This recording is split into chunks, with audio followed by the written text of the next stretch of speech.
page 24. Feelings, together with the material consciousness, and thus with the personality, represent the block and factor of mentality. And as in the mentality block, there are also uncountable factors in the feelings that result in the form of the feelings. Thus, the feelings not only appear, e.g., as joy, vexation, and sorrow, but also as horror, rage, concern, surprise, love, and hatred, sympathy and antipathy, aggression, antisociality, bloodthirstiness, criminal tendency, industriousness or unindustriousness,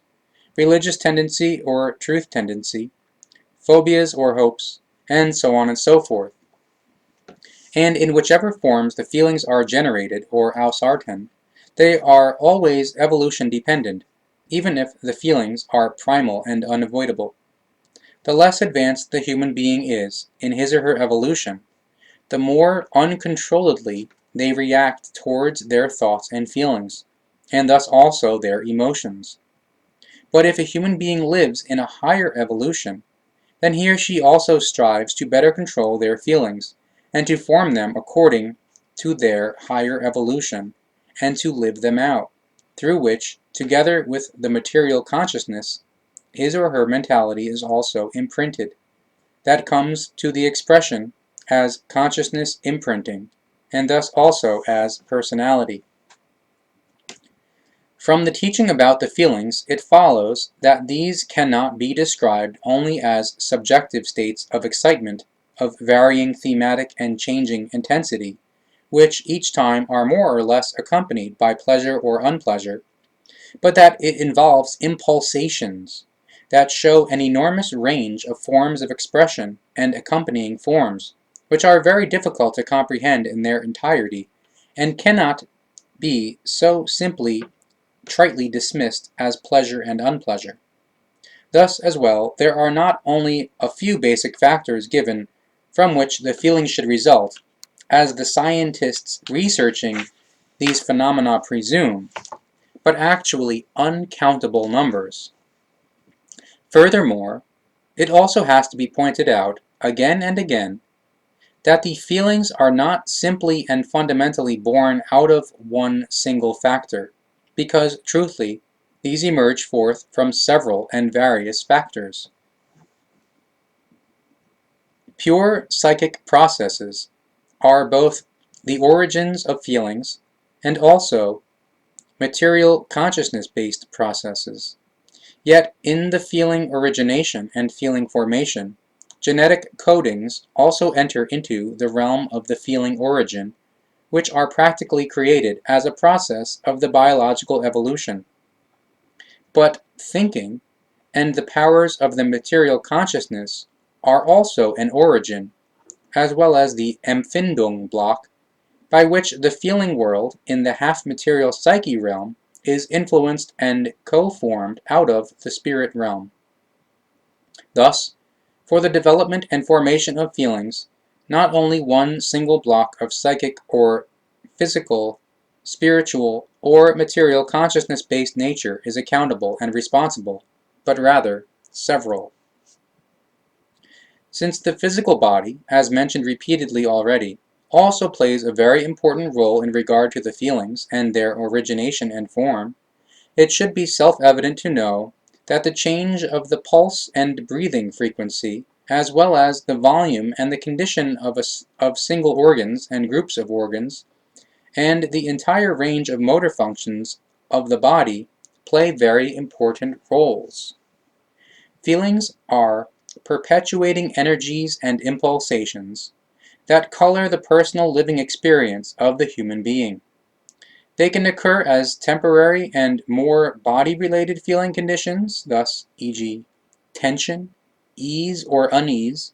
weakness, tiredness, fear, anxiety, insecurity, or worry, etc., or as those feeling forms expressed as sadness or cheerfulness, happiness or sorrowfulness, or as enthusiasm, etc. Under the influence of specific stimuli, occurrences, and influences, the feelings become diffuse under certain conditions and indeed in a form that can be very actual and also extremely present. This form of the feeling impulsations can become extremely dangerous to an unstable human being, as it can extend to the formation of the wish or of the delusion for suicide. Such feelings can as well pertain to the present as also the past or the future, and they can ausarten to such a degree that consequently emotive actions result, which could be as multifarious in nature as there is sand by the sea. In the case of such actual diffuse clouding of feelings and derangement of feelings, for that is a matter at hand, the reasons can be sought in various directions, as e.g., in any kind of negative life or experience qualities, in pangs of conscience, due to a subsequent opinion and confrontation of the individuum, to and with non-righteous actions committed, or to and with any experiences, imaginings, thoughts, perceptions, or requirements, and so on and so forth. As already repeatedly explained, the feelings exhibit extremely diverse forms, stretching from those of moral feeling to the inner sense feeling for good and bad, up to the aesthetic feeling, love or hate feeling, and knowledge or belief feeling. The multitude of the feelings therewith makes the human life form into a unique individual, to whom no feeling-based and Empfindung-based secrets remain hidden and unclear, if they strive through their intellect and through their rationality, as well as through their entire ratio, and the truth, the knowledge, the wisdom, and the logic, to fathom and comprehend, to understand and control the entire block of the feelings, with all its forms and impulsations. Ratio. The human being has something in his or her spirit consciousness and in his or her material consciousness that fundamentally first makes them into the human being.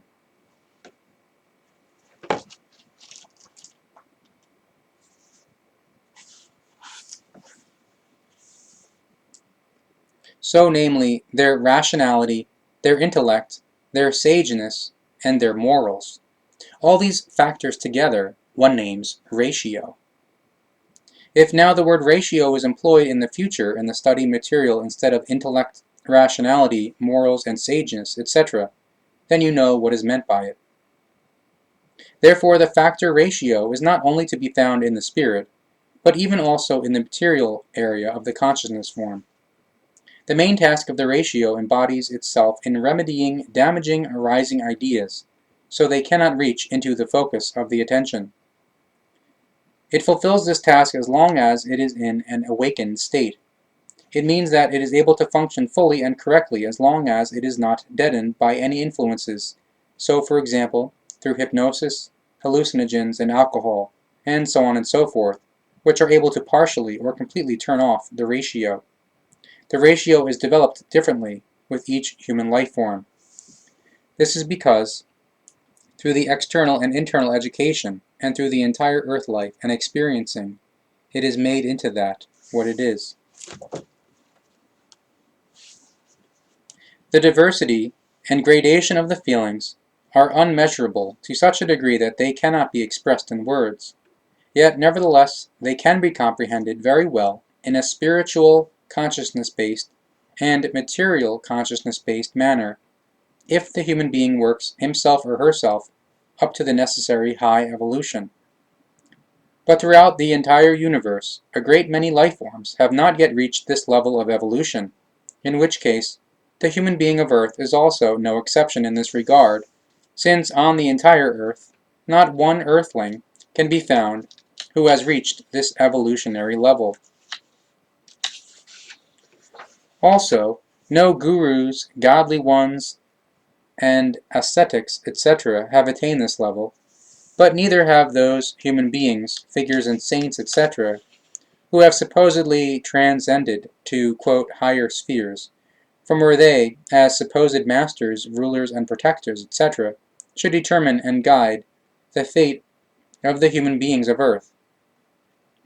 In order to reach the high evolutionary level mentioned, the human being must already have lived through his or her seemingly endless reincarnations of 42 million years of his or her evolution. However, this is not true for any one human life form on Earth, and also not for any spirit form belonging to a higher sphere of Earth, because the human beings of Earth themselves,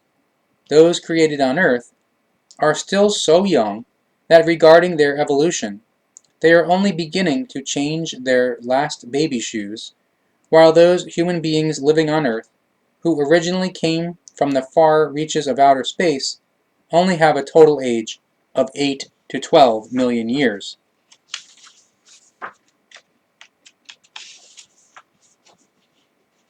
Therefore, the human being of Earth is not yet in a position to comprehend all nuances and forms of the feeling, and so these will remain inaccessible to the human beings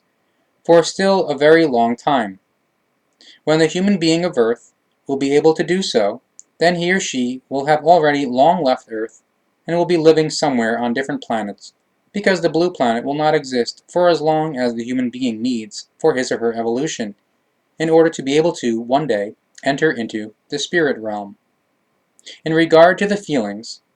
it also still needs to be explained that these also demonstrate cultural and social origins, in which case, depending on the human being, certain feelings can appear more often, which is determined by the individual desires of the respective individuum. Thus it becomes comprehensible that feelings are also molded and brought to life, as e.g., through the ages and the spirit of the times, through the cultures and the social classes, through occupations, cosmic occurrences, literature, collective views, and dreams, etc.